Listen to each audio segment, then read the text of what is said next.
अस्सलाम वालेकुम दोस्तों, आज का हमारा टॉपिक है कि कुछ लोगों के पास पुरानी सोलर प्लेट्स होती हैं, वो सिस्टम को अपग्रेड करवाना चाहते हैं और उनके पास बजट भी कम होता है और वो चाहते हैं कि हमारा जो सिस्टम है वो उसमें सोलर पैनल्स का इजाफा हो जाए, हमारी सोलर पावर भी बढ़ जाए और हमारे जो पैसे हैं वो भी कम से कम लगें।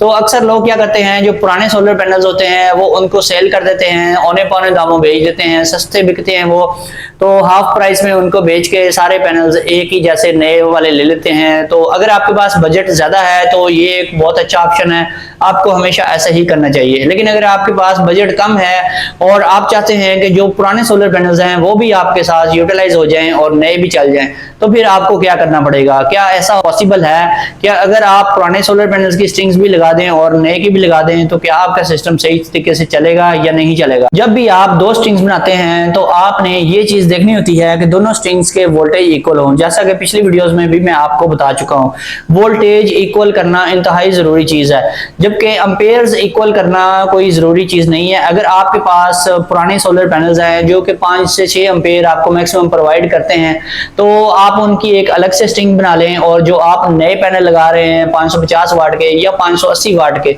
तो उनकी आप अलग से स्ट्रिंग बना लें। तो इसमें आपने दोनों स्ट्रिंग्स के वोल्टेज इक्वल लाजमी करने हैं।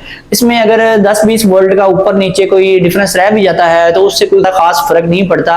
तो इसमें ये है कि अगर आप बड़ी पैनल्स की एक स्ट्रिंग बनाते हैं, उसमें आपके जो बड़े पैनल हैं वो 13 एम्पेयर उनके ऊपर लिखा हुआ होता है, और जबकि 13 एम्पेयर वो प्रोवाइड नहीं करते, वो 9 से 10 एम्पेयर आपको एट अ टाइम प्रोवाइड कर रहे होते हैं। जो पुराने पैनल्स होते थे जो 250-300 वाट के आपने पहले लगाए हुए होते थे, वो जो थे उनके ऊपर लिखा होता था 7 या 8 एम्पेयर, लेकिन 7 या 8 एम्पेयर वो प्रोवाइड नहीं कर रहे होते थे, वो आपको 5 या 6 एम्पेयर दे रहे होते थे। ऐसे पैनल्स की अगर आप एक स्ट्रिंग बना लेते हैं और एक नए पैनल्स की स्ट्रिंग भी आप बना लेते हैं, उन दोनों को आप पैरेलल में करके लगा देते हैं, तो ये जो सिस्टम है आपका इजीली चलता रहेगा। इसमें सिर्फ अगर आपके वोल्टेज जो हैं दोनों स्ट्रिंग्स के इक्वल वोल्टेज हैं तो आपके सिस्टम में कोई भी टेंशन नहीं होगी, आपको बहुत अच्छा रिजल्ट मिलेगा। पुराने सोलर पैनल्स भी नए जैसे ही काम करेंगे, जैसा नए पैनल्स आपको रिजल्ट दे रहे होंगे उतना ही रिजल्ट जो है आपको पुराने पैनल्स भी दे रहे होंगे। यानी कि अगर आपको पुराने पैनल्स 5 से 6 एम्पेयर दे रहे हैं, उस एक मुकम्मल स्ट्रिंग में आपको इतने एम्पेयर्स मिल रहे हैं,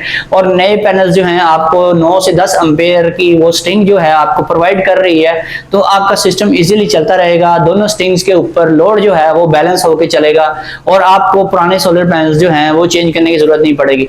पुराने सोलर पैनल्स चेंज करने की जरूरत आपको तभी पड़ती है जब आपके सोलर पैनल्स जो पुराने होते हैं उनकी स्ट्रिंग या तो छोटी बन रही होती है या बड़ी बन रही होती है। जब दोनों स्ट्रिंग्स के वोल्टेज बैलेंस नहीं होते, इक्वल नहीं होते, तब आपको जो कुछ सोलर पैनल्स जो हैं वो आपको सेल करने पड़ते हैं। तो फिर आपको इसलिए सेल करने पड़ते हैं क्योंकि आपने वोल्टेज जो हैं वो दोनों स्ट्रिंग्स के लेवल करने होते हैं।